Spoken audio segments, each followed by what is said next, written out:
best Joe Fisher impersonation. Good morning. How's that? That was pretty damn That's pretty good. okay? That was pretty right on. Right in the octave. That was good. I'm pretty good at doing impersonations, man. I think I'm a solid 6.5, I guess. I think that was at least an 8. Shut up. Well, I'll take it. You're totally underselling yourself. I'm never gonna not accept an 8, so I appreciate that, man. If you can't tell, this beautiful baritone here is not Joe Fisher. Joe Fish is in Arizona right now, living it up away from this rain. Yeah, somewhere else. Really nice weather. I saw he was drinking some really fancy alcohols, stuff that I'm probably not getting unless you're on vacation. It's the only time that you really start venturing out as far as some of the drinks that we end up getting. So it's just me and Jordan. We're in the building. It's just a 2-man show. It was good, bro. What up, man? Happy Sunday. This Happy is definitely the championship Sundays of championship Sundays. This is a nice Sunday. This is one of my favorite days of the year. Also one of the saddest days of the year, if we're being honest. Like, with college football wrapping up at pretty much the beginning of January. This is one of these are 2 of the last 3 football games that we'll get for the next, 7-8 months or so. And that's always a bummer because, football is king. And if you don't believe us, ask the ratings because they're aren't they number, don't they have 43 of the top 50 shows every single year? Ratings reports. NFL crazy. games. Are you talking just regular season or just regular season? Because the playoff games go insane. I mean, we were talking I think 30 to 50 million for certain viewers in just the divisional games last week. So if you're talking internationally, it's top 10 NFL overall, their championship games, not really as big as cricket, because cricket, if you've heard, over in the Eastern Hemisphere is insane. We're talking crazy ratings, 300 to 400 million viewers, and that's such a weird sport to just number one, everybody plays in khakis. There's no uniform. Everybody's got a sweater vest and khakis. There's no real sports team uniform if you play cricket. I don't know. It's such a protection. I suppose. I suppose. Looks like everybody's got some Oxfords and stuff like that. It looks like a stylish sport for sure, but them and horse jockeys, those are the 2 best dressed sports you could possibly play. Yeah, I'd rather be a cricket player though. Those guys make bung loads of money. Speaking of the TV viewership, but yeah, no. How much do you think jockeys make? I mean, it depends. Especially of a winning horse, winning. If you're talking the Belmont Stakes.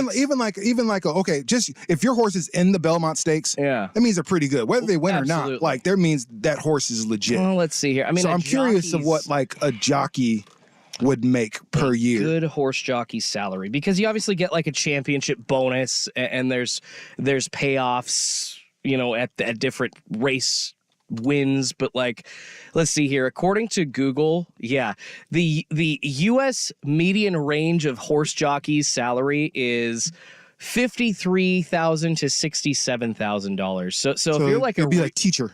Yeah. If you're a really good horse jockey, you could make maybe around $100,000 plus a year. But this is the Google machine. I'm trying to find. I don't know who the stud jockeys are of the racing world, so I can't just pick a name and Google somebody like I would Aaron Rodgers. He's got a $50 million a year salary. That's. I mean, if we're being real, what.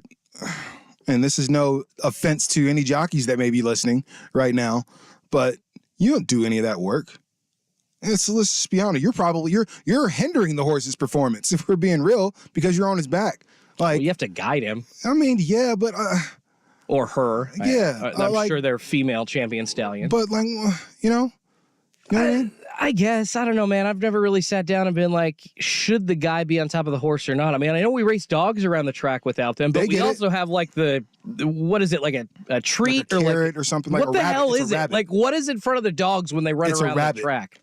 Are you serious? Yeah, I don't think it's real. Oh, okay. So it's a fake. Yeah. It's a fake animal. That's really odd. Have you ever seen did you ever go to any of to the Greyhound races here? Oh, yeah. I mean, I went to not necessarily the dog races, but I went to Portland Meadows and watched a few horse races when I was in my early 20s. Yeah. My grandfather used to take me to Portland Meadows. It was actually really close to our house. And so we would really close, down the street, was like 4 minutes, you know. So so I don't even know if it was that long. But we would go there, and that was awesome, you know, as a kid to go there. But you see all the degenerate gamblers, you know, everywhere.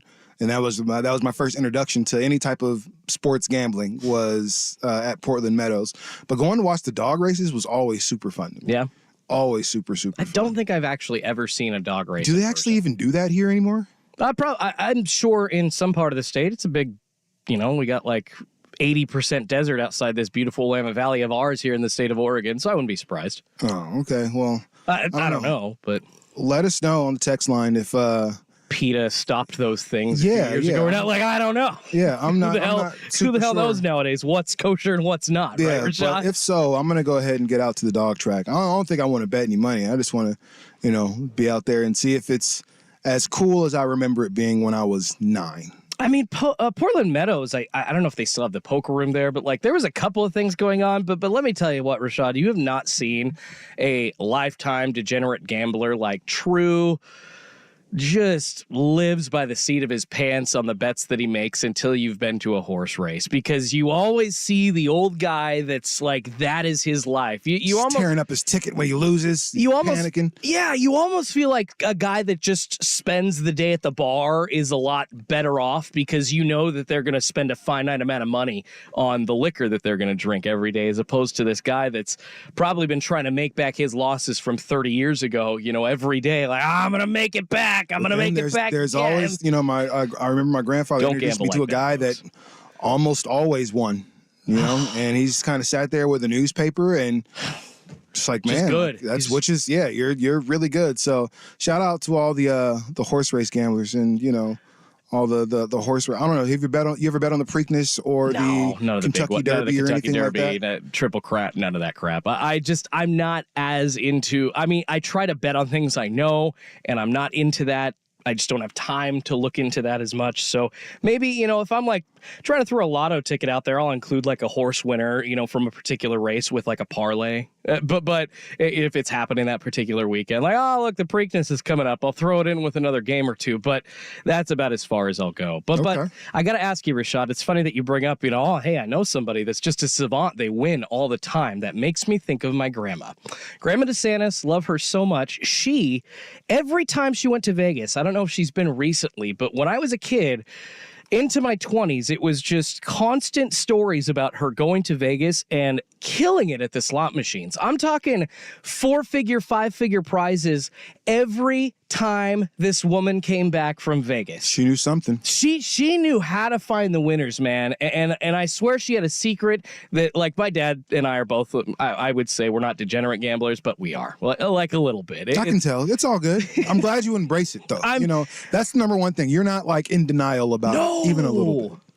I got a little seedy individual in me. That's okay. Good. It's okay. I'll admit it. But man, she would never tell my dad the secret to her wins. And I still, to this day, I wonder how anybody can be successful. Like, obviously a blackjack, you know, person, you count cards, the roulette table. It's really just a game of chance, and you try to play the numbers of the lower chances, like the 1-2 or the 2-1 payouts or the 3-1 payouts, more than the 35-1 payouts. There's ways to go about it. Poker, you have the best advantage over the house, because they're just taking a rake as opposed to part of an actual win, you know, that you're looking at every single time. So, but I never understood slots. I've never been able to crack that. I'll go one further for you, man. I've never, I mean, I get probabilities in certain things, but I just, you know, I've never paid attention enough to like not count cards, because I know that's illegal, which is weird. It's not illegal. Is it not? No. Contrary to I just get. We'll start over again and go. Contrary to popular belief, Rashad, card counting is not illegal. However, since these casinos are private establishments, just like a sports book that'll kick you off, you know, like if you make too much money, at some point they will say, hey, you're welcome to play any of our other games at this establishment, but we're no longer. You're killing us right now. You're no longer welcome to play blackjack. So it pays to know math. You know, it pays to pay attention to the deck that's out there and everything. Yes. And I think that was my thing. I just, you know, I never really had time to do a lot of gambling. I like the money that I get. And so to just give it away for potentially something that could go my way, maybe not, you know, probably not. No, thank you. And I gotta bet, hope that it's within 3 to 4 points. Like, man, this all sounds like a trap. So, but I know lots of you guys love those traps. And today is a great day for you to put some money out there and see what you can snatch up, man, because we've got 2 amazing football games today, AFC Championship, NFC Championship. Let's see what time both of these start. I don't even know. So, it's good for us. It's a win for Football Sunday because they don't start at 10 a.m. No, for sure. Like, I mean, anytime we have a 10 a.m. game, it's like instantly second hour. You've lost us just a little bit because we got the screens on in here. We kind of got to know what's happening. If you play fantasy, you're definitely glued to the screen, which is a big reason I stopped playing fantasy. But that's a different, that's a whole different story. Yeah, I went down from multiple teams to just one. It's just too much. Yeah, it's a lot. But today the Kansas City Chiefs visit the Baltimore Ravens at 12 p.m. So noon kick. CBS. We'll see how that turns out. I think a lot of people have the Chiefs, have the Ravens winning that game. But it's Patrick Mahomes and it's Andy Reid. So we'll see how that turns out. That starts at noon. And then the Detroit Lions visit the San Francisco 49ers, the 1 seed. That game starts at 3:30 on Fox. 2 amazing games, 4 amazing teams. We're going to have a little fun today. We're going to tell you why each of those teams should win. That's how we're going to start. We're going to play devil's advocate here, because we don't necessarily particularly love either of these teams. None of these teams are our teams. But maybe the Lions are everybody's team now, potentially. They're America's team now. Sorry, Joe. The Lions are now America's team. Knocking the Cowboys off the pedestal. Oh, no, the Cowboys are no longer there. But we're going to go about and just kind of give reasons that each of these teams is expected to win the Super Bowl. And in the second hour, we're going to do some matchups, and we're just going to kind of talk about who we actually think will win the game. I want to do some old school stuff today, so we'll see what's up with that at 10:45. 10:30, and kind of go from there. But make sure you interact with us on the fan text line. I'm here. Jordan's going to read them out for us and everything, especially if it's cool. So, man, who do we want to start with? What team do we want to start with? I don't want to start with the Chiefs. Everybody's talking Chiefs. Maybe we should just get them out the way. Okay. Maybe we should get them out the way. They are the defending champs. So we should put a little respect on the names. We're going to tell you guys about why the Kansas City Chiefs will win the Super Bowl. That's coming up next right here, Football Sunday on The Fan. LaRock brothers are retiring.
Today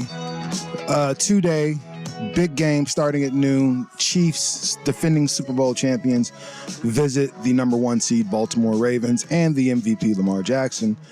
But we've got to put a little respect on Patrick Mahomes' name. We've got to put a little respect. We have a lot of respect on Andy Reid's. I know we were talking before the show, and the one thing that we were both saying is, I don't want the Chiefs to win. And I think we say that because we know there's a really good chance that they do. I mean, in the last 4 seasons, they've been to the Super Bowl 3 times, and they won 2 of them. Their defense has been carrying them all year, which has been different from a Kansas City Chiefs team that's won the Super Bowl, at least, a team that we've been used to seeing. The wide receivers have been dropping passes all year. Travis Kelce's a little bit older, but has kind of got a shot in the arm because of you-know-who. And so now he's popping. Oh, she's not the reason that he's been sucking now. Now it's the shot in the arm for her. I'm not saying you've said that, Rashad. Yeah. It's just funny to hear the national media narrative flip all of the sudden after he catches 2 touchdowns in a weekend. Like, well, I guess Tay-Tay's helping him. And honestly, both those touchdowns hurt me as a Patriot fan because watching Brady and Gronkowski dominate for the time that they dominated together, 3 Super Bowl rings. Here we sit with Travis Kelce and Patrick Mahomes and Travis Maotto sitting here a couple plays away, maybe just an hour from being able to say they're going to play in their 4th Super Bowl and potentially win their 3rd. Here are the reasons that they're going to win, though. Again, that's what we're doing right now. Number 1 is Andy Reid. You've got the best coach. Yeah. Of the 4 remaining coaches, and there are some 4. This is probably the best group of final coaches that I can remember in a little bit. Like, I mean, if you're just looking at the 4 teams that are around, but of the 4, Andy Reid's the guy. He's what we considered Belichick to be for so many years. You knew he was an offensive genius when he was in Philadelphia. Just had the horses in times and just couldn't get it done. He he helped Alex Smith kind of cement his legacy as a really solid quarterback for a really long time. Unfortunately, the Patriots were just the Patriots at that point, and they were running through everybody. But when Andy Reid got his guy, Patrick Mahomes, fortunes have been changed. Now there's no question. Remember the big question was, is he that good? Because he's never won it. He can't win the big one. Now he keeps winning the big one. And so he has an opportunity in 4 years, 4 years to win his 3rd Super Bowl. They've been there 3 times, won 2 of them. This could be his fourth trip and an opportunity to walk away cementing his legacy as Jimmy Johnson, as one of those guys that's up there, as far as coach. Obviously, you're still very far behind Belichick, but I think there'll be no question as far as who the coach is or who the best coach is, at least over the last decade, and it's been Andy Reid. Oh, my gosh. Andy Reid, I believe he's the only coach to go to 4 different championship games consecutively, 4 consecutive championship games in different conferences. Crazy, the AFC right? And the NFC. Because we forget that the Eagles went 4 times. Now, mind you, they only won once. Donovan McNabb could only get over on everybody else with that. I mean, it was a good team, but I don't think everybody considered that Eagles team of Which that one? Era. Andy Reid's Eagles team. I'm saying which team? Which one of the team? With the TO team? Because that one was awesome. That one was awesome, but that's not the one that won the Super Bowl, right? No, that's the one that went to the Super Bowl. Oh, okay. Yeah, the TO squad. Well, then they were great, but not like elite then, I want to say. But Andy Reid's teams were always considered like kind of there at the top, but not the top team. And now in Kansas City, that's kind of what I'm trying to get at is when he was with Philadelphia, they were like the almost theirs. Right. Now in Kansas City, they're there. Yeah. And you've got reasons beyond, Pat Mahomes and Travis Kelce. There's all kinds of stuff you can get into as to why beyond Andy Reid, but from the top down, the quarterbacks that have been established under him have always been successful. I mean, even with the return of Nagy after he got fired with the Bears, it hasn't been as good this year, but I would argue that's because they don't have as many weapons that they had before with Tyreek Hill. And just, I mean, we saw them win a Super Bowl without Tyreek Hill, but the problem is with Kansas City, Guys are getting older, like you mentioned. Travis Kelce, unfortunately, it's not just like every single person's going to be available for you every week like it was in those Super Bowl years. I do believe they were pretty healthy in those Super Bowl winning seasons, and that's definitely they're a little banged up, and that's offensive. And that's with some offensive line issues. Exactly. Right? It's kind of keeping not giving Mahomes as much time as he's used to having, and everything like that. The run game is there. It's definitely my phone's messing up. The run game is definitely there, but again, not the dominant you're watching on the phone. Run game that we've been used to seeing from this team. But the one thing that they do have outside of the best coach is the best quarterback. That you have the best coach, your best quarterback, you have probably the best chances of winning. And Patrick Mahomes is still Patrick Mahomes. First road playoff game last week, and he only went 17 for 23 with 225 yards and 2 tutties. No big deal, right? Let's go ahead and get the win and then kind of, walk off the field, no problem. Patrick Mahomes is we used to really just ooh and ah over Aaron Rodgers when he did something. Man, did you see that pass? Man, did you see that scramble? And did you see how look, I watch Patrick Mahomes dang it, how did he make that pass? How did he escape that? Why isn't nobody catching? Because he doesn't look fast. He's not running super fast, but he's making things happen. Like Josh Allen is faster than Patrick Mahomes.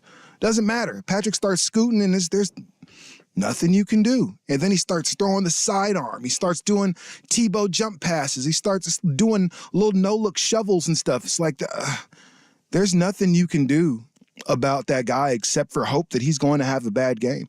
And you do that by bringing a lot of pressure, on Patrick Mahomes to make sure that he starts feeling uncomfortable in the pocket. Because if he has time and Travis Kelce has a little space, they're going to make a play. And I think when you have a quarterback like that, it makes up for a lot of woes that you have. When you have somebody that can make a play. And that's all you need him to do. It's 3rd and 11, 3rd and long. We got to get there. I trust Patrick Mahomes is going to make a play. And you can't really say that.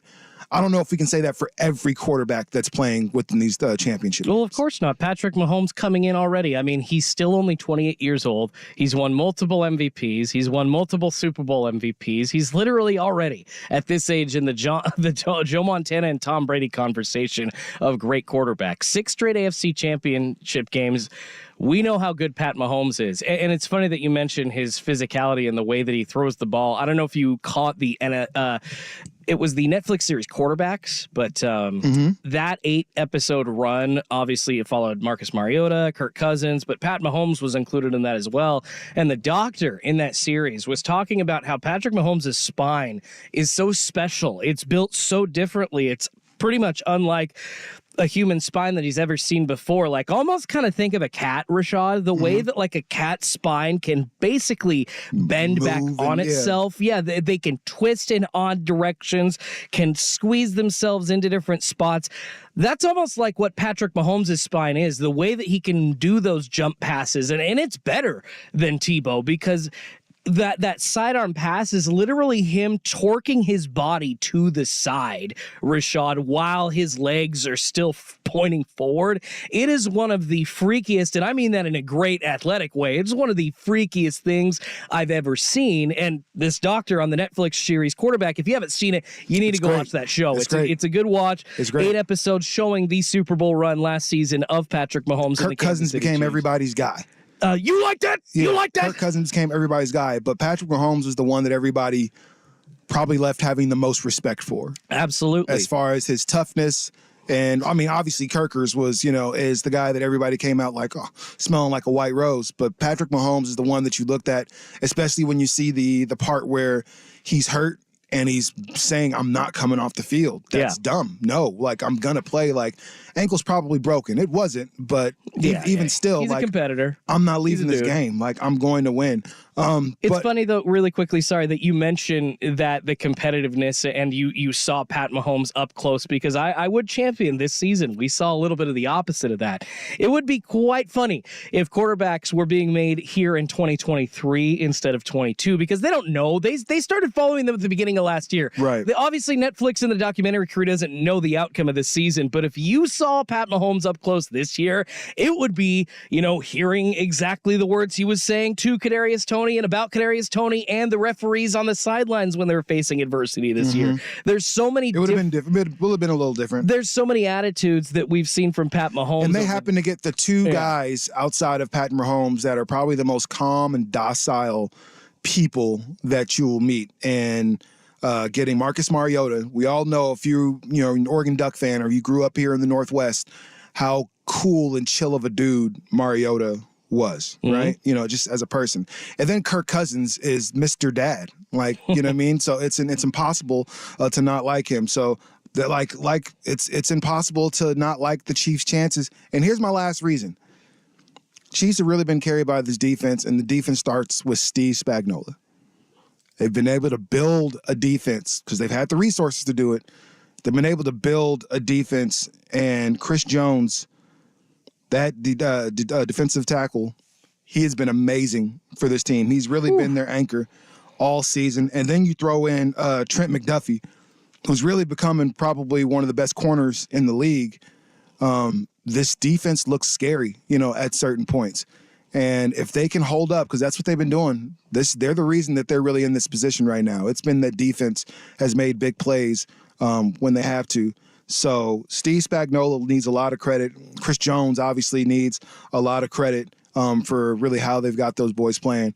But I think those are the reasons the Chiefs are going to head back to the Super Bowl and make it number 3. I like it. I like the defensive side of the ball for them, too. I mean, they've been good all year, and those low-scoring games, it's funny. We always consider Kansas City's offense a juggernaut. They're just going to get it done easily. No, there were many games. I mean, look at their win against the Broncos earlier this season. You remember that? It was like a 19-7 or 19-8 win or something like that. Their D has been stout, and it's the reason that they are 11-6. Because we were just talking. I love Pat Mahomes. I know this is reasons why the Chiefs are going to win, but he hasn't been great this season. A lot more interceptions than we're used to, and it is. Anytime that Pat Mahomes has left something else on the field that needed to be fixed, the defense was able to kind of pick the garbage up and help Kansas City get it done. So that defense is going to be key. And former Rams head coach Steve Spagnuolo, he's obviously found his niche back with... Got his groove. It's when he was in New York as a defensive coordinator, the young and up-and-comer, it's we all know he's a great defensive coordinator, and that's exactly what he is. He's no head coach, but damn those D's in Kansas City with all those pieces that he has. I would say that there's going to be a couple of interceptions during this weekend, and I say one of them is coming during this Chiefs-Ravens matchup, probably by the Chiefs. I'm not trying to say Lamar Jackson is going to throw a ton, but I do see this Chiefs D stepping up and making a huge difference in today's game. Well, there you have it. That's why the Chiefs are going to the Super Bowl. Coming up, let's go ahead and do their opponents. Baltimore, the Ravens, MVP. So many reasons they're going to win. We're going to tell you about them. But first, the Don has SportsCenter. Now, from the Spirit Mountain Casino Sports Desk, a SportsCenter update on 1080 The Fan. First on The Fan, it's Championship Sunday in the NFL. You got the AFC and NFC champions on the line, trying to find out who's going to go to the Super Bowl. First at noon today on CBS, you got the Chiefs matching up with the Ravens in Baltimore. Baltimore, a 4.5-point favorite. Once again, kickoff at noon on CBS. And then at 3:30 on Fox, the San Francisco 49ers hosting the Detroit Lions. San Francisco, a 7.5-point favorite there. 3:30 kick for the NFC Championship game on Fox. Moving elsewhere to the NFL, a offensive coordinator hire, not really surprising by many. The Philadelphia Eagles picking up former Bolts OC Kellen Moore to be their next offensive coordinator. And in the NBA, Of course, the Portland Trailblazers back in action tonight. They are hosting the Chicago Bulls. It's a 6 p.m. tip on Root Sports Chicago. Even though they are on the road tonight, favored by 7.5. More sports scores and stories in 30 minutes. I'm Schulte from the Spirit Mountain Casino Sports Desk. Spirit Mountain Casino is the place to watch and wager on all the pro football playoff action. Learn more at spiritmountain.com. This is your home for year-round NFL coverage.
.933. Look how on time we are.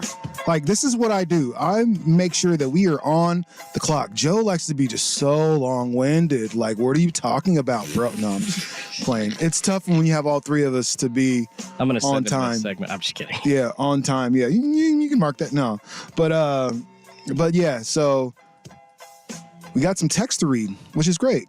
Let's hear them. Yeah, a couple of texts to the Vancouver Ford text line. All of your texts go to the Vancouver Ford text line. They treat you right before, during, and after the sale. Visit vancouverford.com. I'm going to go see them at some point here soon. Look at a Mach-E. I'm very interested in going electric. I really, that's that bright blue car that Sook's been driving around. It's a Mach-E. I haven't seen it. Oh my God, it's beautiful. I'm trying to let him test drive that one. Just, give me the keys to that. But I don't think that's going to happen. But we'll see. I might have to go up to Vancouver Ford and talk to Monty up there and see.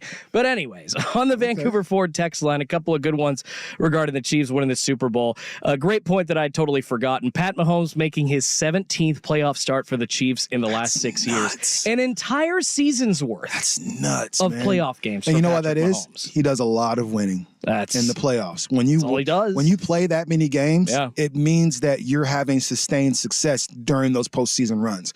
So bare minimum, you're making it to the championship game every single year. And without those early playoff buys. Absolutely. Like he's gotten here That's the more last impressive 2 years part. Before this. That's the most impressive part. Like, we keep talking about this is first road game this past week. Like, that means I've had a number 1 seed, or up until they changed it, a number 2 seed for the last few years, because we forget that it used to be a 17-week season. Now it's 18. So, it's going to be 20 by the time you and I are 50 years old.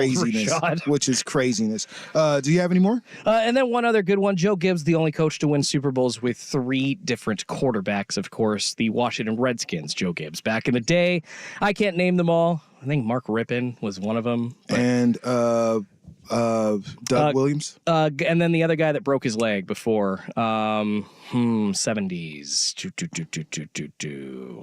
His name's Joe. It's Joe Theismann. Joe Theismann. I was about to say Joe Namath, but I'm like, no, that's. I want to kiss you. I couldn't care less about the team struggling. Not New York Joe. Joe was feeling himself that day. You could tell, because that's just something you say when you're super lit someone like, I want to kiss you. Like, what, bro? Like, no. I love Joe Namath, and I know that it's a funny moment in history, but I will credit him for. It was a creepy Vince McMahon moment. Well, he turned himself around after that. He stopped. No, he's good now. And he's good now. He's never creeped on a woman like that ever since that day. Well, that's good. That's definitely good that Joe kind of turned it around. But before the Me Too movement, also. For real. Yeah, he hit that up. That stuff was almost kind of like okay. I know.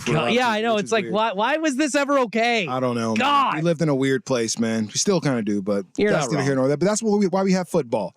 Yeah, to take us away from that weird place. Yeah, right. And Lamar is trying to take himself to Vegas and kind of get over this huge hump that he's had as far as not being able to win in the playoffs. Lamar Jackson won his, not first playoff game, but won his second playoff game last week.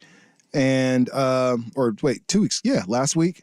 And now is about to play against Patrick Mahomes and the Kansas City Chiefs for the opportunity for the Ravens to go to Las Vegas to play at Allegiant Stadium and play for the Vince Lombardi Trophy. I think the Ravens are an amazing team. They have the best defense, but the one thing that they have is they have the best weapon in football right now. They have 2004 Michael Vick from Madden on their team, and that's Lamar Jackson, who will be the MVP. We've all heard the reports. Lamar Jackson's going to be this season's most valuable player, and he's been more than valuable for his team. Remember, this is the dude that was the 32nd overall pick. Draft day, we watched everybody pass on him. For him to come out 2 years later and win the MVP, he's been to the playoffs 5 of the 6 years that he's been the starting quarterback of Baltimore. Let's put that into perspective. 5 of 6 years he's been to the playoffs. And now he's got an opportunity to be the home team, to host the Super Bowl champions, be the home team, and run the gamut. Here's the cold part. We just gave all the Chiefs the love, but let's just be honest. Where they struggle is with mobile quarterbacks. Stopping more mobile quarterbacks. You saw how Josh Allen ate them up last week. Oh, my goodness. Josh Allen shredded that defense. And let's be real. Lamar Jackson on the ground is much better than Josh Allen is. Josh Allen's cold. Don't get me wrong. When he gets out and scrambles and he's so big, he's young Roethlisberger. Remember how young Roethlisberger would escape and start making moves and just run over people and through people because he was so much bigger? That's essentially what Josh Allen is. Lamar, though, is making people miss in open field. So we talked about Chris Jones and that defense. Where I think where the Chiefs are amazing is that defensive line. That pretty much renders them helpless once Lamar Jackson starts escaping to the outside. And now you're talking about it's him versus a corner.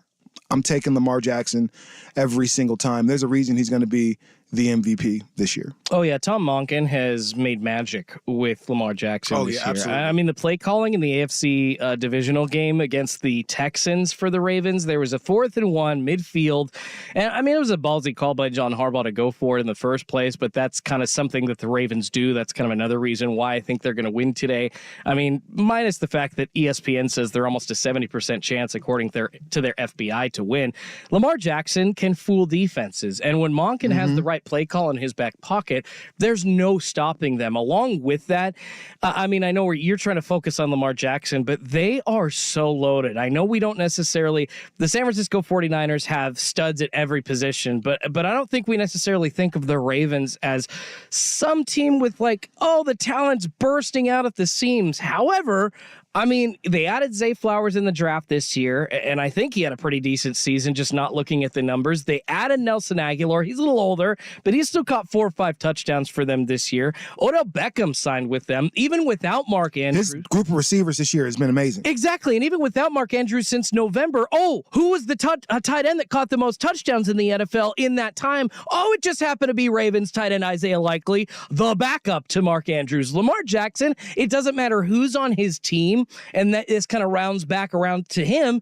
He is the best quarterback, I think, in the NFL at making it work with what he's got. And that's really always been what the Ravens have kind of hung their hats on. Absolutely. The good Harbaugh, or the nice Harbaugh, or the likable Harbaugh, whatever you want to call him, John, has always been a guy that just works with what he's got. I know if I build a solid defense, everything else will take care of itself. You know, you got guys that have always been unheralded on that Ravens team. Think back to guys like Steve Smith, like easily, quietly, one of the best receivers that we've ever seen in football. But because he played for a team that doesn't do a lot of talking, didn't do a lot of, boasting, we didn't really talk about them a whole lot outside of Ray Lewis and Ed Reed. Like, that's where it pretty much ended for a lot of people when you're talking about the Ravens. But when we talk about that defense, man, Mike McDonald has got them playing awesome. When you talk about a defensive coordinator and somebody who's really built a defense to do the things that you need them to do in every single position, the Ravens have the best defense in the league. Like, I don't think there's a question about who the best defense in the league belongs to. I think it's the Baltimore Ravens. Every position on the field, for the most part, I heard Baltimore leads regular season with 60 sacks as a team. 60 sacks as a whole team. That means everybody's getting at you. The corners are coming for you. Your D-line is coming for you. The linebackers are blitzing at you. Everybody's coming from you at every position, which makes it really hard. Probably a big part of the Ravens their success has been M&T Stadium. M&T Bank Stadium is rocking every week. Last week, I think the Texans had 12 penalties at a point, just because they just couldn't hear. Or just because so many false starts because they couldn't get things going. And then you talk about an offensive line for the Chiefs that isn't super solid, but is privy to making some mistakes. Man, I think the Ravens have everything in place finally to get over the hump and get to the Super Bowl, and I think that's why it happens. And actually, looking this week, it looks like Joe Tunney is out for the Kansas City Chiefs. So you're talking about their offensive line.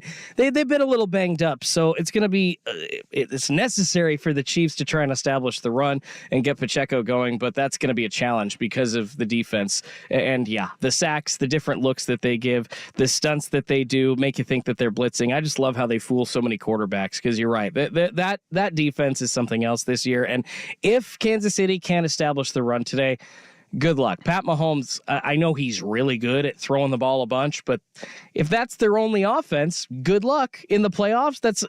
He's going to have to play perfectly. If that's what happens today, and I guess if you're Baltimore, you'll take it, but that's how good their defense is they can force a really good offense into being one-dimensional. Right. And even if they had a full, healthy offensive line over on the Kansas City side, I still think it'd be challenging for Baltimore. Pat Mahomes probably isn't going to get sacked as much as the traditional quarterback. And I don't think Kansas City is going to have as many penalties as the Texans did last week. But yeah, that defense it's pretty ear-rattling. Defense is prone to kind of baiting people into bad calls. So those are the reasons that the Ravens will end up in Las Vegas. We got 2 more teams left. So coming up, let's do everybody's favorite team, right? It's easy. Everyone loves them. The Fighting Dan Campbells. We will talk about the Detroit Lions and their trip to the Super Bowl. That's coming up next right here. Football Sunday on The Fan. Winter is here. If your vehicle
Rashad and Jordan today.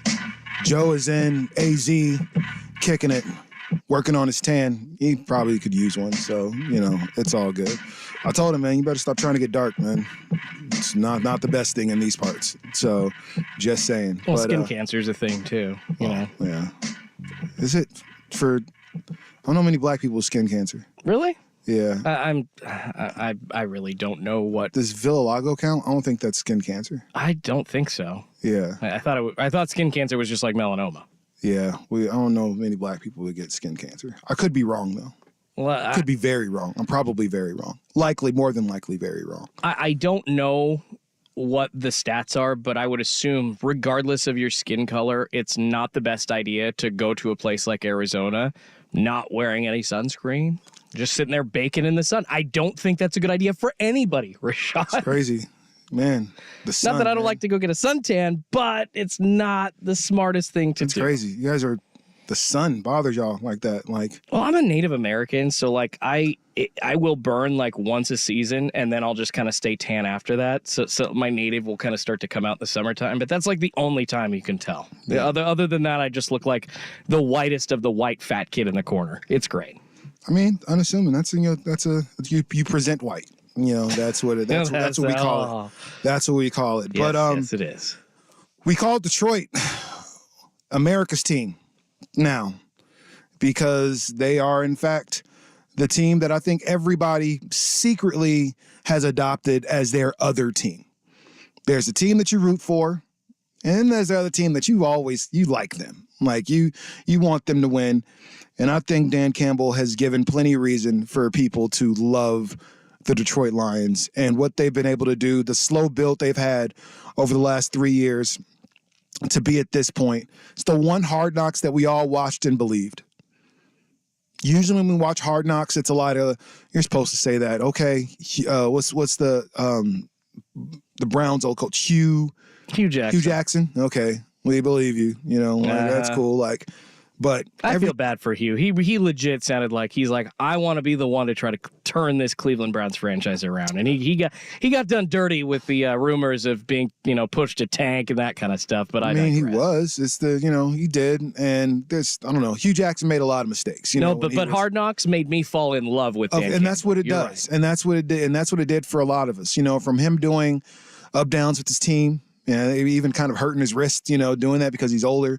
From the fiery speeches that he gives, it's like he's the type of coach that whether you're in Pop Warner or high school, college, you just want to play for that guy. Dan Campbell, for the first time since 93, the Detroit Lions have won their division. 93. For the first time since 91, they won a playoff game. And I think they haven't won a Super Bowl since 1957. So the Detroit Lions technically they've never won a Super Bowl. That was an NFL championship, right? Yeah, just quickly, they I think are tied for the lead in NFL championships in the pre-Super Bowl era, franchise-wise. Okay. And then since the Super Bowl started being played, I believe it was 64, Super Bowl 1 on, they have won 0 Super Bowls. Yeah, so which sucks, but now they have a chance to do it. They have a chance to beat the number 1 seed San Francisco 49ers and punch their ticket to the Super Bowl. Reason number 1, I'd like to say Dan Campbell, and I think we've given him a lot of love, but we're going to keep doing it. Dan Campbell is amazing. Dan Campbell is a defensive guy who's talking the right stuff and is getting his team to follow through, getting his team to understand what the mission is for that team and carry it out. We've seen, again, the change from the past 3 years for this team, saying we're going to make the playoffs and we're going to make noise. Last year, they got close. I think they might have been a game away from clinching a playoff spot, and they couldn't get it. They were there, right there. This year, they came out like gangbusters and said that, follow me. I got y'all. And guess what? It worked. And so if there's a blueprint to be followed as far as how to motivate your team to play, how to motivate them to continue to want to get better, it's Dan Campbell's Lions. It's really fun to see when you can not only get a whole city behind you, because I really identify with the Detroit Lions as a Mariners fan. You talk about the huge lengths of time in between playoff appearances, the lack of championship success, just like the Lions, never won a Super Bowl. The Mariners have never won a World Series. So Detroit, I'm with you. My heart is with you. I'm bleeding for you Lion fans today. I'm all about that Honolulu blue. I love you. Yeah. And I hope you crush San Francisco. I'm on the money line bet today. Screw covering the spread. I think the Lions are going to win, and one of those reasons is because of Dan Campbell and the greatness that essentially from the moment that he got there, you could just tell that the air was different in that facility.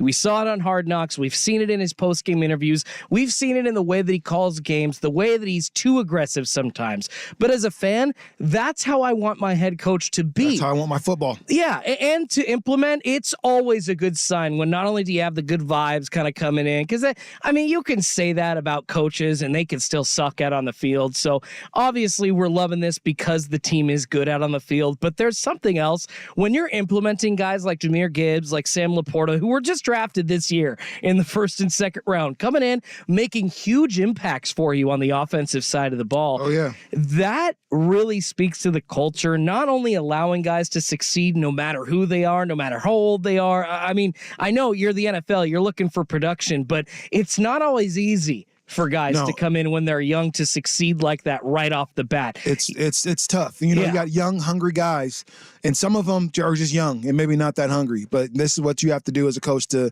get the most out of men. And I think Dan Campbell's done a great job. Another coach that probably doesn't get enough credit for the job that he's done is Ben Johnson. Absolutely. That offensive coordinator, there's a reason a lot of his name has been coming up a lot in head coaching gigs around the league, at this point.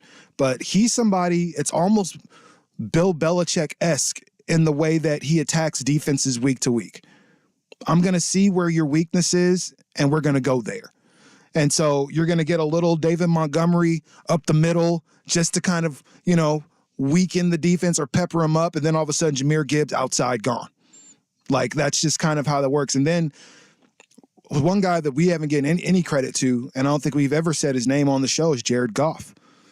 Jared Goff, was he number 1 in passing or number 2 this year? He was he was either top or close to the top. Yeah, he was one of the two. Let me 4,500 yards, 30 touchdowns, 12 interceptions. Second in the league in passing yards, right behind Tua Tagovailoa, who was, kind of blowing up the charts for a long time. But Jared Goff has been amazing for this team this year. And then you throw in a great receiver like Amon-Ra St. Brown. You throw in a Sam Laporta. You throw in, obviously, Jahmyr Gibbs, who has been amazing for this team. And then the fact that you have a guy who can effectively look at the defense that he's going against and say, this is where we have to attack. Let's do this. And then it ends up working. I think people are really underestimating how good this Lions team is. I think most people feel like it's just been a great story, and that's good that you're here, but you're going up against a Goliath, and you can't win. And to that I say, Aiden Hutchinson. Defensive Rookie of the Year. That kid has been great since he's been out there. Like, his pressure he's productive when he's out there. And when he's leading that defense, there's nothing that he can't do, out there on the field. I think when everybody's kind of rallied around this young kid to say, man, we got you. You are going to be the leader of this defense. And he's stepped up all year. I think he's going to get a lot of pressure on Purdy. I think San Francisco's line is great. I think they can make some mistakes at certain points. And I don't know. Aiden Hutchinson, obviously a young player, is going to get better. But if you're Detroit, you got to feel good with your chances with him up front. Absolutely. I mean, he wasn't even in the top 10 in sacks this year, and I still would put him, if I had to choose edge rushers, guys that I'm starting my team with, I'd put him on there every time. That effort, every play. I love watching Hutchinson play. Yeah, he's somebody that you have to pay attention to. You've got to know where he is, on the field. One of the best young leaders on the defense in the league. Absolutely. So there's a lot of reasons that the Detroit Lions should go to the Super Bowl, and we just gave you a few of them, right there. And again, with that offense, going against this great defense. Really, as great as a defense is, a great offense will most likely beat that. And, I mean, what do you got? Oh, it's funny. I see on the text line, the Vancouver Ford text line, 8646 fan, unless Purdy and Debo are out, this is a blowout.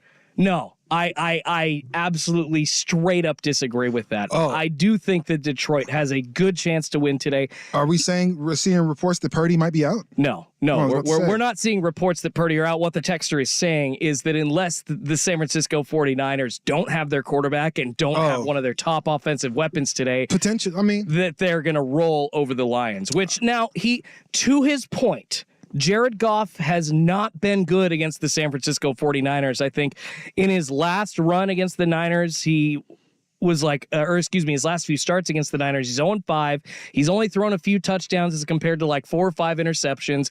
I think a lot of people, because of that, are backing. There were some Rams teams that weren't. Those are some Rams teams that weren't ready to compete with those 49er teams. That's fair. That's a good point. Who were going to the Super Bowl and who were competing for opportunities for Super Bowls. So this is a different Jared Goff. This is a much different Jared Goff than we've seen, and I think he's going to show a lot of people why. So we're going to break. Second hour coming up, and I guess we end it with the number 1 seed, the team of destiny, the team that most of us expect to win the Super Bowl, and that is the San Francisco 49ers. We're going to talk about the 49ers, and we come back right here, Football Sunday on The Fan. Victoricos features fresh, authentic Mexican food made from scratch. Hey, it's Dusty, and that's just one reason why Victoricos is my family's go-to when we need a quick and delicious meal.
that.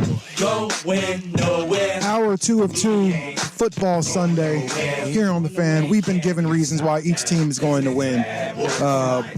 But there's one team that we haven't spoken about yet. And if I'm being honest, J-Bone, it's the team that I honestly think will win. We've been given reasons why each team will win. This is the team that I believe actually will, and that's the San Francisco 49ers. All pro guys on both sides of the ball. A really creative head coach and Kyle Shanahan, who's just, always, he's been the bridesmaid for the last little bit. He's close enough to get there, but just doesn't. Whether that's playing in the championship game, and he asked for 3 of them, or whether that's getting to the Super Bowl and just missing the mark. Always a bridesmaid, never the bride, is what the San Francisco 49ers have. Me and a buddy of mine were kind of going back and forth because he said I was hating on his team. Because I said, man, again, and I'll say this and I'll continue to say this, there are no excuses for the San Francisco 49ers to not win the Super Bowl. Everything is there for you. You've got a quarterback who's been more than solid on the season. You've got a great offensive line. You have amazing skill players, from great Brandon Ayuk to Deebo Samuel, if he's able to go, but even if he's not, you're still good. Christian McCaffrey, who is, again, he led the league in rushing by like 300 yards. The next closest person to him was Derrick Henry, and he was like 300 yards behind him. Like, he is a different beast. And then on that other side of the ball, you've got stud after stud after stud up and down that roster. And I guess if we're just singling things out, just making the reasons why, it starts with Christian McCaffrey, a running back that you can literally do nothing about. You put 7, 8 in the box, it doesn't matter. He's still going to make a play. You can't tackle him down low because his legs are too big, so he just kind of runs through you. You have to gang tackle him. And to do that it's much easier said than done. In my personal opinion, Christian McCaffrey should be the MVP. That's just me. We've seen it. You take McCaffrey away from this roster, they're not very good. They're a good team, but they're not the dynamic team that they actually are. We've seen you take Lamar away from the Ravens and them still be able to kind of eke out some wins. Yeah, not a lot of wins. Rolling into the playoffs last year. I understand what you're saying. We've seen that happen. We haven't seen anybody that produces the way Christian McCaffrey does. And there's these crazy stats that I'm not even going to read. It's like, as far as what, they have a stat of him against people in the box, or how many guys in the box. Usually takes about 8 guys in the box to stop him. Somewhere around there, 6, 7. Yo, that means you're not tackling him. There's no one-on-one tackles with Christian McCaffrey, and he's not going to do a lot of sweeps and stuff like that, get to the outside. He's going to run right to you. He's going to make you make a play. And when you have a guy like that, he's almost impossible to beat. And then you start getting scared of the run, which now opens up some play action stuff, and which now opens up George Kittle down the field and things like that. I think Christian McCaffrey changes the way all these teams are able to defend. Well, it's the oldest adage in football. I mean, the run establishes the pass, and it obviously makes Brock Purdy's job a lot easier when you not only have a dynamic runner like Christian McCaffrey, who out of the backfield, he can hit the 5-hole in a second. Right. And he can hit right up the middle in half a second. It is so quick. It's like in a flash, this guy's gone. And obviously, along with the Marshall Faulk-like ability to step out, catch passes, he could go to the slot if he need to, on motion, whatever the hell you want to do as an offense. Shanahan has that availability. All the other pieces. Pick your poison. How do you want it? Yeah, and all the other pieces, though, and everybody makes that argument about why the Niners are so good. Pick your poison. If it's not McCaffrey, it's Kittle. If it's not Kittle, it's Samuel. But all those guys aren't as valuable or good as Christian McCaffrey. He really is that offense. He's what makes them go. And the level of talent that he's at right now, I know you mentioned his stats rushing-wise, just far and above everybody else in the league. It's obvious that If the Niners didn't have Christian McCaffrey, which I believe they basically got out of a highway robbery from the Carolina Panthers. Carolina gave him. I know. They gave them to the 49ers. They just gave up the most talented player in the NFL at that position. We're good. We don't need it. And they gave it to one of the most stacked teams in the NFL. Yeah. And now they've built their offense around that guy. Thankfully, yeah, you got other positions, but no, McCaffrey's where it's at. And if you establish the run with that guy, maybe I'm going to go down to the tight end. Oh, no, I'm just going to dump it 5 yards over to McCaffrey on the other side, and then he's going to make a play again. And then the defense in the third quarter eventually forgets about Deebo Samuel. Once again, it's an NFL tale. And then we forget about Brandon Ayuk. Exactly. Oh, here I am, wide open. So NFL tale is old as time. This run will establish the pass for Brock Purdy, and that will be because of Christian McCaffrey. And that's where it starts. And I think, from a running back perspective, he's the best of the bunch that's remaining in the playoffs at this point. And there's no real question about that. Another reason that the 49ers are, I think, unbeatable at this point is I believe they have, I don't know if he's the best linebacker in the league, but probably he's definitely in the conversation. That's Fred Warner. Oh, my God. You talk about a dude who can play sideline to sideline, with your running backs if he needs to, or he can stretch it with receivers and kind of get vertical with them, if he needs to. Like Fred Warner, there's nothing that he can't do. There's really nothing. I even expect him to maybe play some spy on Lamar Jackson just a little bit, just to see, when he starts escaping and stuff like that, just to have somebody to stay on his head the entire time. Fred Warner Jared Goff loves to throw to the middle of the field. That's where he lives. He doesn't do a lot of deep stuff, but he's going to get guys like right in the middle of the field to kind of keep plays extended. Fred Warner's not going to allow a lot of that. And especially because he's able to move with your slot receiver if you need him to. He's able to, again, roam around, rover with your running back if you need him to. Like, Fred Warner is really he's a playmaker on defense. What do you need me to do, coach? Get the ball. Okay, coach, I got you. We'll make something happen. And that's where he is. And then you throw in, Chase Young hasn't been that guy this year so far. He's been kind of quiet. But again, when you got a weapon like him, you don't really need him to do a lot. Because, again, you got to keep eyes on what he's able to do. But I think having a Chase Young there makes it a little bit easier for Fred Warner to drop back in coverage sometimes if he needs to. And having some of the guys on defense that the 49ers have, which was absolutely stacked, I think, if anything, Fred Warner is the leader of that defense. And I think you're going to see a lot of big plays from him today against Detroit. And to your point on the Vancouver Ford text line, we were just talking about why we thought the Lions would win in the last segment. We were loving on Aiden Hutchinson, this texter's point. Very valid that the Niners have 4 Aiden Hutchinsons. It's not just 100%. Yeah, it's not just 100%. Chase Young on the line. I mean, former Duck Ark Armstead, Javon Hargrave, Chase Young, and Nick Bosa. You let's not forget about Nick Bosa. Let's not forget about Nick Bosa, who has just been, not as making as much noise as we're used to from Nick Bosa over the last little bit. However, been killing. And he's a big reason that everybody looks at this 49ers team and go, there's no way you should lose. There's close to 30 sacks on the defensive line amongst those 4 guys. And there's a reason that even without, they lost a huge guy in Hufanga earlier this year. Mm-hmm. I think he was young kid, tackling a lot, was in on every play. All of a sudden, big loss for San Francisco, but they made it right up. I know that they've struggled a little bit at times, but it's been because they were missing weapons on offense. It's certainly, to me, at least from my memory in the 2023 season, it wasn't because they were missing weapons on defense. They've usually been able to adapt on that end just fine. Yeah. So the 49ers are in great position. And again, 49er fans, hear me and hear me good. If you don't win, it's your own fault. And the one thing I don't want to hear, and I don't want to see ever again on your socials are the 2 words, bang, bang.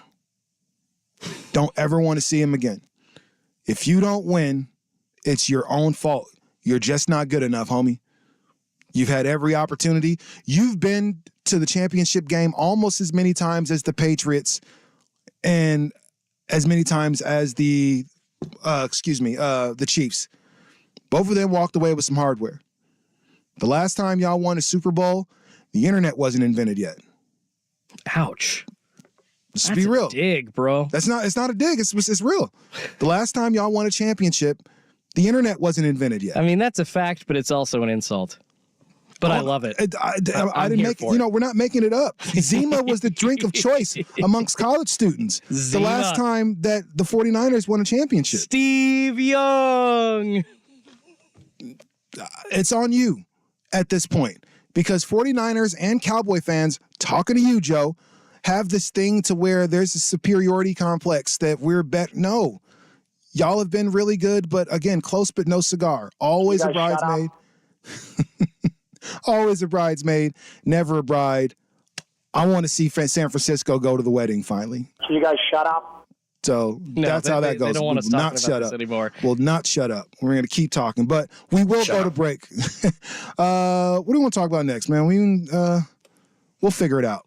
We can go Blazers. We can go the horrible, absolutely no good, terrible lawsuit against Vince McMahon and WWE. I mean, there was so much in the news this week. It's disgusting, but it's like the car wreck that you can't turn away from. But then the Blazers play tonight as well. Scoot Henderson, he got knocked out of the game the other night. I don't know. We could talk some Blazers. I think the Vince stuff is a little heavy right now. Yeah, Vince is a weirdo. We all know it. But let's talk about the Blazers and how well that's going. I'm gonna go to that lake. Good old Scoot. So we'll talk some Blazers just for a little bit right here. Football Sunday on the Fan. You now have a friend in the barbecue business. Matt's Barbecue on North Mississippi, behind Prost. Sourcing only the finest meats. Briskets so juicy they sparkle. Ribs that shine. Visit Matt's Barbecue at the Hinterlands or our new location inside Great Notion Brewery on Alberta and fall in love with our tacos. Fresh pressed flour tortillas stuffed with the same great barbecue. Breakfast tacos too. The next time you're hungry, head down to Matt's Barbecue. Because you have a friend in the barbecue business. Portland Perks. Keep your game sharp this winter at Forest Hills Golf Course. Right now, you can save 32% on a round of 18 with a small bucket or 20% on 9 holes with a small bucket. You can get this deal online only at PortlandPerks.com. That's PortlandPerks.com. So, how's your research going? Surprising. After I figured out the top-rated TVs in our price range, I went shopping for deals. And who's the best? It wasn't the internet, and it wasn't the Warehouse Club. But? It was video only. They had better deals on the Samsung, LG, and the Sony TVs that got the highest scores. Better than online and at the club? I know! Video only beat them all. And now we can afford an even better model for the same price. My research really paid off. If we buy it video only. Exactly. Otherwise, we'll be sorry. At Video Only, you won't find huge stores with refrigerators or microwaves, but you will find the best deals on top-rated TVs, soundbars, and monitors. Shop around. Just make sure you visit Video Only, because if you don't, you'll be sorry. In Jansen Beach, Clackamas, Beaverton, Salem, and Eugene. Video Only. Hi, I'm Henry Winkler. My eyes are very important to me. My eyes connect me with things I love. I loved my late father-in-law dearly. He always lit up a room, but his vision dimmed with age. He had age-related macular degeneration, or AMD. And since partnering with Apellis, I've learned there's an advanced form of the disease called geographic atrophy, or GA. His struggle with vision loss made me want to help others know about GA's warning signs. For some, straight lines seem wavy, like when looking at a door frame. For others, blurry or missing spots can make it hard to read or see loved ones' faces. Many have trouble seeing in low light, making driving at night difficult. GA gets worse over time and cannot be reversed. If you've been diagnosed with AMD and notice vision changes, don't wait. Talk to your eye doctor about GA today. Learn more at GAWon'tWait.com. That's GAWon'tWait.com. Get the appliances you need right away at Lowe's. Explore the largest assortment of brands you trust, like Whirlpool, Samsung, and LG, in-store or online at the best values. Plus, take advantage of our everyday financing offers on top items, from refrigerators to laundry pairs. And there's more. Get your new appliances delivered or installed quickly at your convenience. Because Lowe's knows appliances, Lowe's knows home improvement. Subject to credit approval.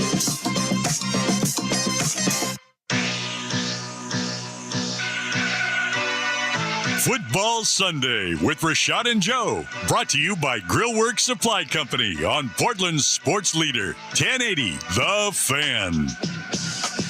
So I guess there's a Blazer game today? I don't know why the NBA does this to themselves. No kidding. If you know that all the eyes, for the most part, are going to be on football, and then when football's over, usually people are a little hankering for basketball at that point. A little drunk, a little tired. You've been drinking. In this case, we've been drinking since noon. You know what I mean? Like trying to get ready for the game, and then you get there, it's like, 6:30 after both games are over. Like, I'm gonna take a nap. But no, Trailblazer basketball. To watch a Blazer game. Trailblazer basketball today. And today we have. Oh shoot! Hold on one second. Here we go. Schedule. So the Blazers host the Chicago Bulls at 6 p.m. Chicago's not a great team either. Better than Portland. Yeah, but not by much, but yeah, by a lot at points. That was a very Yoga Berry-esque statement. Not by much, but by a lot at points. Yeah, the Blazers suck. As I'm looking at their record, and then I look at our record, it's like, yikes. Yeah, it's not. Our record isn't great, but the Chicago Bulls record isn't great either. But it's much better than the Blazers. And they have a guy named DeMar DeRozan, who is a mid-range magician and can get whatever he wants off when he's in that area. It's hard to look at the Blazers and be like, yeah, this is what they do well. They do so much of this well. Like, at this point, they don't do anything good. Nope. Nothing is like this. It's really hard to kind of not critique this thing. Everything you say sounds like I'm hating, or sounds like I just have nothing but good things to say, or nothing but bad things to say, excuse me. Because honestly, at this point, there's nothing good to harp on right now. Like, I get we like Reith. Doo-Wop. I think we like Doo-Wop. Undrafted rookie, having some success. He's like 28 years old. 29-year-old rookie. Like, no problem. Like, I think that's been a fun story. Happy for him. I just my sigh is more so that the Blazers are depending on late 20s rookies to make an impact at all, which it's because this season's gone, but just where we are as a franchise just makes me want to pull my skin off. Yeah, I'm actually glad that we got him, only because most rookies are 19, 20 years old. They're still kids, right? They're still trying to figure a lot out. Reith is somebody who's a little more mature, and so can probably take direction, probably take criticism a little bit better than maybe a younger guy would. And he's open out there. Scoot is actually playing some pretty good basketball. At least over the last little bit, he has. I know as far as rookies, he's like 6th in scoring, and he's like 3rd. He's within the top 5 of a lot of rookie categories. Scoring wise, yes, they are up, Rashad. Yeah, that's correct. And that's okay, because as a rookie, considering some of the bucket getters that you have on this Blazers team, like your little 12, 13, 16 that you're putting in every little bit, I think that's fine. When you got Simons putting up 20, and sometimes going off for 30, and then you got Jeremy Grant, who's leading the team in scoring, putting up 21 a game, and then you throw in Shaden when he's healthy and he's getting you 17, 18 a game. I'm okay with you getting me 12 and 16. I'm okay with that for now. I'm going to push back, Rashad, because those 12 and those 16, his 32-point performance the other night, those are coming on way too many shots. The efficiency at which Scoot Henderson is playing is a historically, not just for rookies, but in general for the NBA, a historically low performance. I mean, this is like setting the bar. There was an article that Sprague brought up on their show, Dirt and Sprague, this week, but Real GM wrote it. I thought it was great, essentially talking about how Scoot Henderson, the crappy level that he's shooting out there and the inefficient play with the turnovers, with all the missed shots he's literally shooting 20 plus shots a game. At that level, he will start to make NBA evaluators look at young short guards in a different way. Now, he's a smaller guy, but hear me out on this, Rashad. This article does a great job of pointing this out about how smaller guys in the NBA aren't necessarily, like the real, like, consistent guys that succeed. Usually you got to be 6'4", 6'5", right? It's A lot. I think overall of the 450 players on rosters in the NBA, there's about 70 guys under 6'3", and out of those 70 guys, there's maybe a couple of handfuls that are super productive. We're talking CJ, we're talking Dame, we're talking Steph Curry. I mean, just think of the 6'1", 6'2" guards in the league, and there are a couple of handfuls that are really, really good. We were sold Scoot Henderson is that next really successful guard, if he can figure out the shooting. But so far, 30-plus games into his career, Rashad, that shooting is just not there. And it is not there. That's not what he does. And I'm but okay if that's not what he does in this league, he shouldn't have been a number 3 overall pick, Rashad. Well, so let me ask you this. Damn. Let me ask you this. Is Westbrook not great? Because Westbrook can't shoot at all. He can shoot better than Scoot. No, but here's the thing. He had to learn to shoot. But Jason Kidd, they used to call him Asen because he had no J. For years, he was Asen Kidd because he was not able to pull up for a J. He's like number 7 all time in three-pointers made in the league. So these are things that you can learn as you play in the league, do that more and more, get those shots. So here's the one thing I'm not mad at. Taking 20 shots, so that tells me you're not scared to shoot. They're just not going in right now. You're not scared to, like, for real, you're not scared. You're at least showing me that much. And then, like I said, on a team that has Anthony Simons, walking bucket getter, you've got Jeremy Grant, get you 20 points, a night, get you buckets. Obviously, like I said, you have a Shaedon Sharpe who every now and then is going to show you that, yeah, I can get a lot of buckets too if I need to. At this point, if he were just a rookie or a rookie without all the other guard playmakers on his team, I would probably say, yeah, it's time to do something with Scoot, especially as you look around and you see Brandon Miller is playing well, right? You look around, obviously see Wembanyama is, where he is and doing the things he's been able to do so far. But even that hasn't equated to a lot of wins. You know what I mean? And so... Well, it's not supposed to this season, which I understand. And it's the same thing for Scoot. It's not supposed to equate to a lot of wins, for this Blazer team and for Scoot. And so, like I said, I think there are some things not working against him, but, that you have to consider when we're talking about him. And I think things will get better. This is what you do in the NBA. You go in, you work out, where was I weak?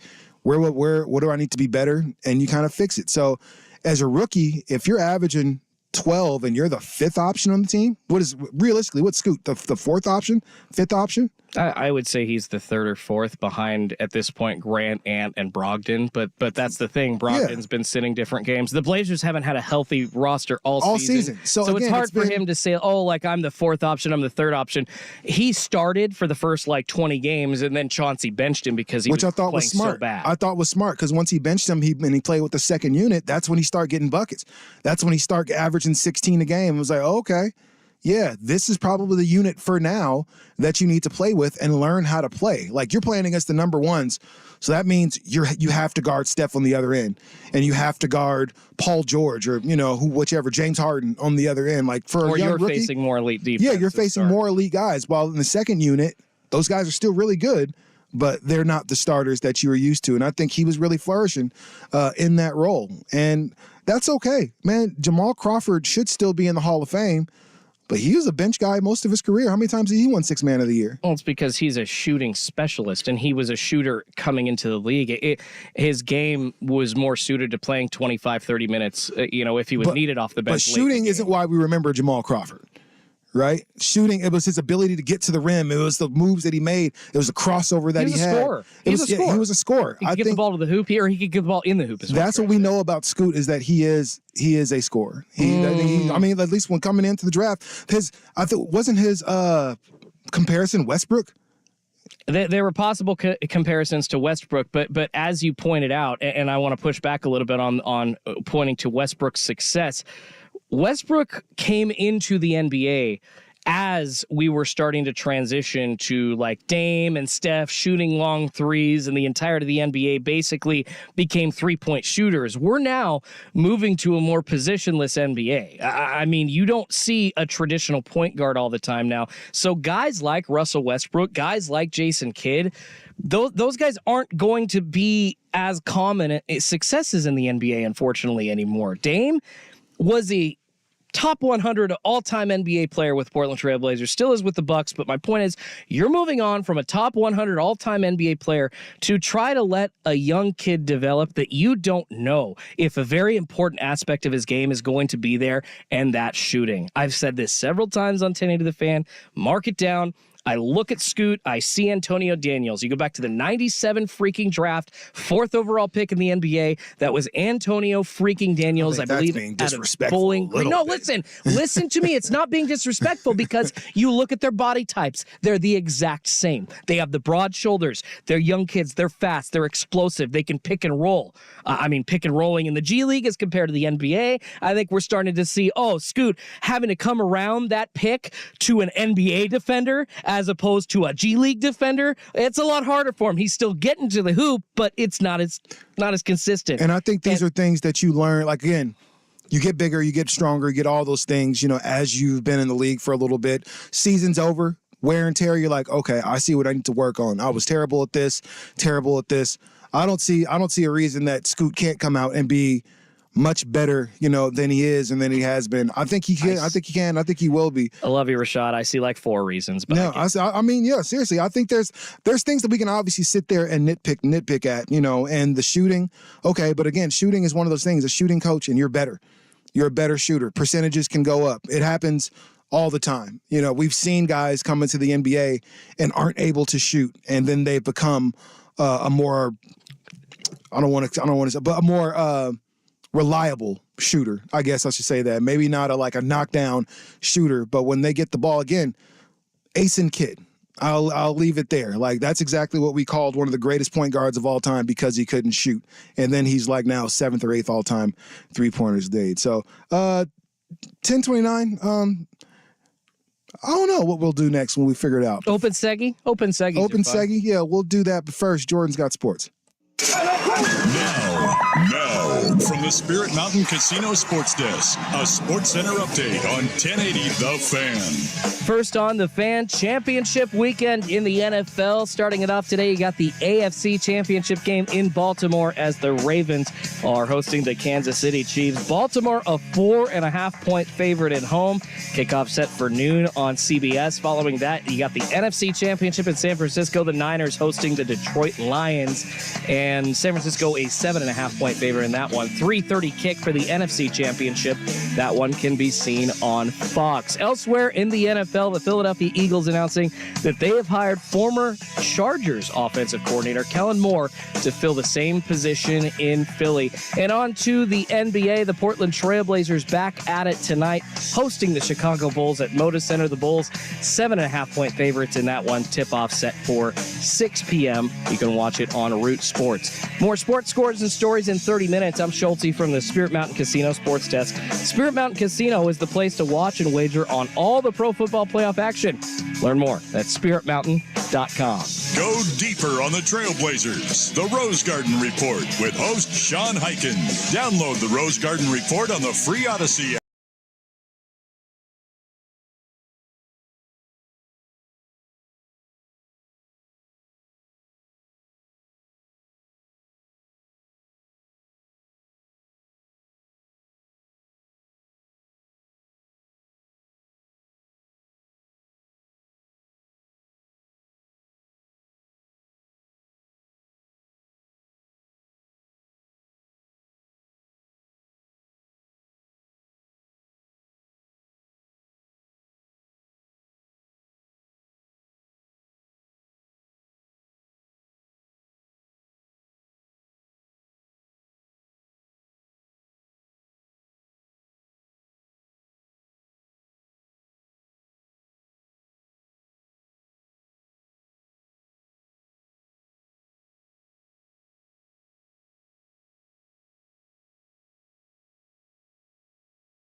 10:33 on this beautiful championship Sunday.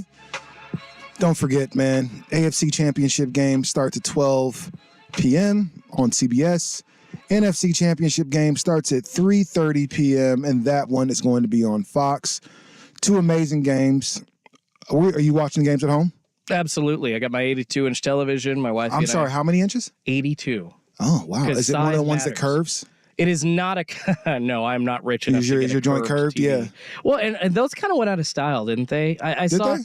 Well, the CES, which is like the tech show every single year, they have it in Vegas, kind of showcasing the newest and down the road technology, like prototypes of stuff that's not even out yet, and stuff that's coming out this year. Like I feel like 5-10 years ago, we saw a lot of those curved TVs being released. I didn't see any announcements about like new curved TVs. The newest thing for televisions is just, I think, the bigger the better. And also now we're starting to do like TVs in clear glass. So like the glass that I'm looking through to see you, Rashad, is essentially in the future, like we could bring up a screen on this and watch like TV on a certain part of it, like a normal TV would. I mean, I guess that's cool. Yeah. So no curve stuff though. I think that's kind of going out of style, and frankly, even if it was still in style, too expensive for my blood. No, I got this. I mean, you've got an TV. 89-inch TV, bro. I think No, it was the. I don't want to hear about you talk about it, how expensive it is. Most people are probably right around 60 inches, 60, 65. That was that's a big standard. You know what I mean? Yeah, like that if was you're gonna a be big, watching Black Friday football, TV this year. like that's gonna be standard.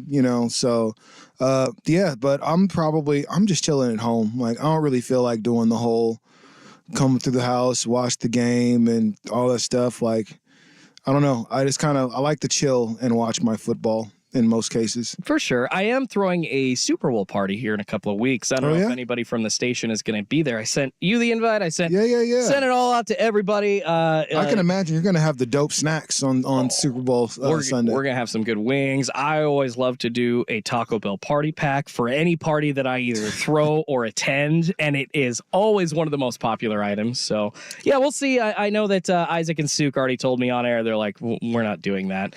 Listen, Isaac and Suk are, and that's fine. They're not showing up to anything. No, maybe maybe there was a funeral that we were in, or it was ours. They'd be like, I don't. Maybe a more intimate event is what they said, but not like I get it. They don't like. And if you're real, let's just be real. If you're Isaac or Suk, or they're just lying, or even Dusty or Dirt or Sprague, where you have these huge followings.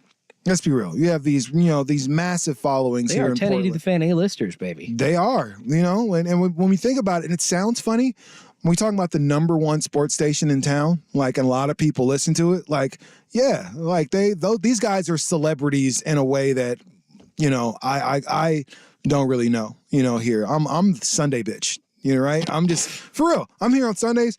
When I remember I was here one day, and I think that like a janitor was here or something like that, and he was kind of looking at me like, can I help you? And I'm like, no, I'm good. Like, I'm okay. Supposed to be here. It's funny. So I came on a Friday one time. Again, I'm never here at the station.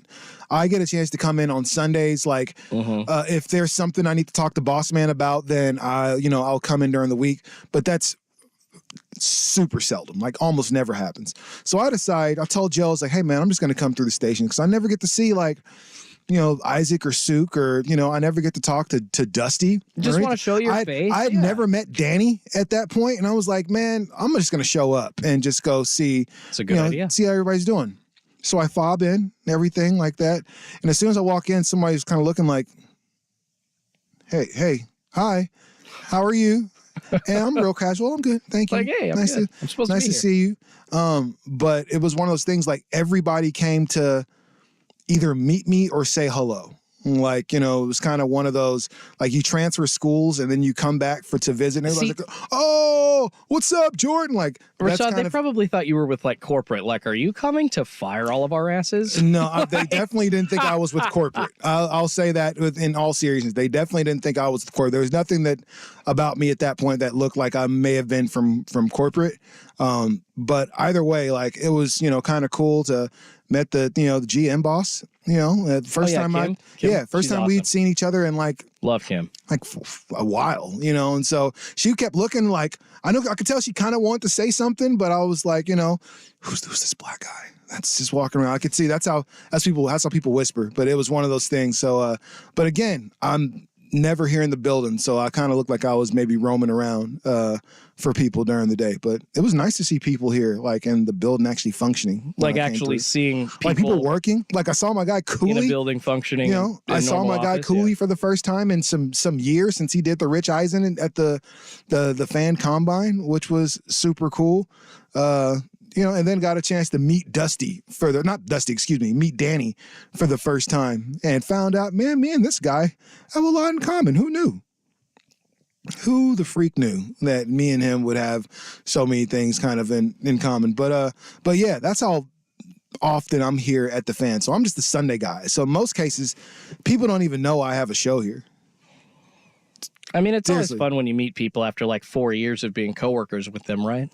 Yeah, I mean, am I really a coworker, or it's or just the Sunday bitch? No, you're a coworker. Am I? Shut the hell up! Don't undersell yourself, Rashad. Oh, okay. Swear to God, if I hear you describe yourself as Sunday bitch again, hey, no, sir. Just be canceling our shows for Seahawks or hey, no show today, guys. Come on, man. I'll be hating it, but I know y'all hate it too. Money's money, baby. Yeah, it's of course. I mean, we need the Bills. Thank you, Seahawks. What does Michael Scott say? I would just tell hey, it's business. It's not personal. But Michael Scott from The Office says it's business. It's always personal. So you know what, Rashad, you're right. Business it's is always personal. So that's probably why I hate the Seahawks now. But I also have a love-hate thing, for them. So it is what it is, man. But man, yeah. But other than that, man, after very seldom getting a chance to come in the building, it's always cool to see people, and I get a chance to have these, conversations. Talk to Rop for a long time, get a chance to talk to Souk for a really long time. So it's kind of one of those things, man. Who I haven't seen in a little bit, and I've got to see him. It's my guy Patrick Harris. Oh, good old Patrick. Yeah, he was. We just did the baseball show together. Patrick and I were on the very first season of Hunt for the Host together, and Patrick actually won the second season of Hunt for the Host, and so I haven't seen him for a little bit. Haven't seen, man, I'm trying to think of the last time I saw Luke, in person. It's been some years, man. So I got to make sure I make it to the Fan to come see my guys just a little bit more. I was very jealous of y'all being able to compete and Hunt for the Host at the time, because you were not allowed to have a job in media already to compete in that competition. That was one of the rules. Yeah, I was over at a news station here in town, so unfortunately was not eligible. Do you want to hear something crazy? That's how I actually got a chance to be on. So I didn't make the initial cut. I was the very nobody knows this too. I'm the very first person to audition for Hunt for the Host. Mm-hmm. I was contestant number 1. I still have my, thing and everything, but your runner's number. Yeah. So I was contestant number 1, and I didn't make it. They only took 4, and I ended up leaving the Buffalo Wild Wings before they announced who the 4 would be. So I didn't make it. And then the very next day, I got a call from Boss Man. And he was kind of like, well, there was a thing, and there was somebody who was already had some radio experience, and so you're the 4th person that we decided to choose. And I was like, holy hell, really? Boom. So, and now here we are, man. It'll be 10 years for Football and Sports Sunday, coming up in April. It'll be 10 years. You guys for so many of those years before coming on like that. I'm feeling old, man. Dan, thank you for listening, and thank you for rocking. And thank y'all for rocking with us and listening. Especially my guy, my guy Jake the Hater is here in the building, man. That's my man who was also season 1 Hunt for the Host. So all my Hunt for the Host people tap in.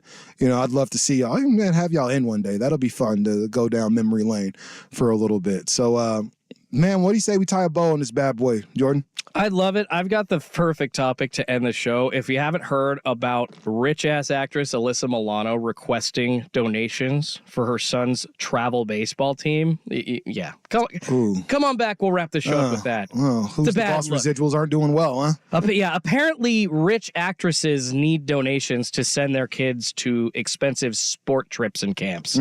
Well, we'll talk about hot Alyssa Milano and her her needs at this point. We'll talk about that next. Football Sunday on The Fan. Made to Shine. Love stories from Shane Company customers. My girlfriend and I survived a long distance.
Bro, thanks for everybody for whether you're watching us on the YouTube stream or you're listening to us on Odyssey Radio or you're listening to us on the actual 1080 The Fan. Like, we appreciate you guys for tapping in with us and checking in on this championship Sunday.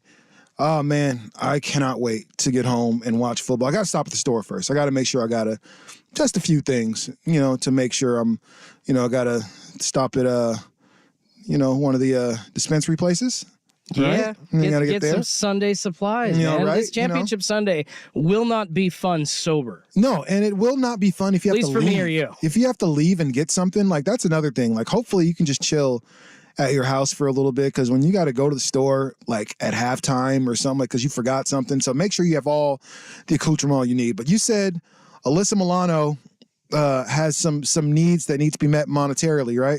Yeah, so this is from USA Today. The headline says, Alyssa Milano sparks criticism after seeking donation to Suns baseball team. Now, yes, this is the same Alyssa Milano, 51 years old, that was the star of She's Charmed. How old? She's 51. She looks probably 10, 15 years younger because of all that money. She's amazing looking. Her and Brad Pitt getting all those facelifts done. I don't know. There's rumors that Pitt had a facelift done recently because he's 60 and he just looks sexy as hell. I don't know if she's had any work done, so don't sue me, all right? Allegedly, I digress. Anyways, Alyssa Milano, who had made $90,000 an episode for her show Charmed, sparked a ton of backlash after asking fans to donate to a fundraiser on X for her son's baseball team. She posted a link to a GoFundMe, said, "My son's baseball team is raising money for their Cooperstown trip." But, a lot of guys that if you played on teams that were like traveling teams as a kid for baseball, you got to pay for uniforms. You got to pay for the hotels.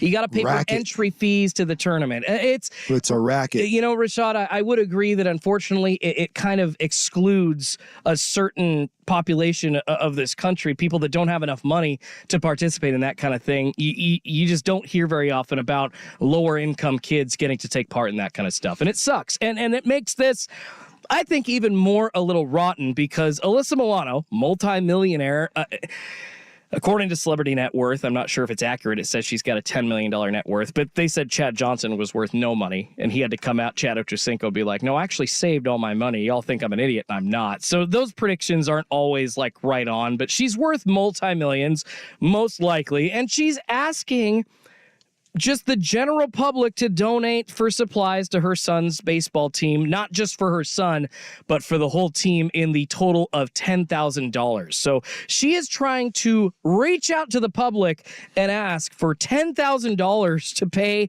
for all of these dues and everything instead of just writing a $10,000 check for the team herself. And a lot of people are stinking about that on Twitter. I think a lot of parents out there that bust their ass to pay for this kind of thing for their kids are looking at this like, dude, really? We know that these privileged Hollywood actors and actresses are totally removed from everyday life and do not understand how it is, Rashad, to be a normal everyday person that struggles with this kinds of thing.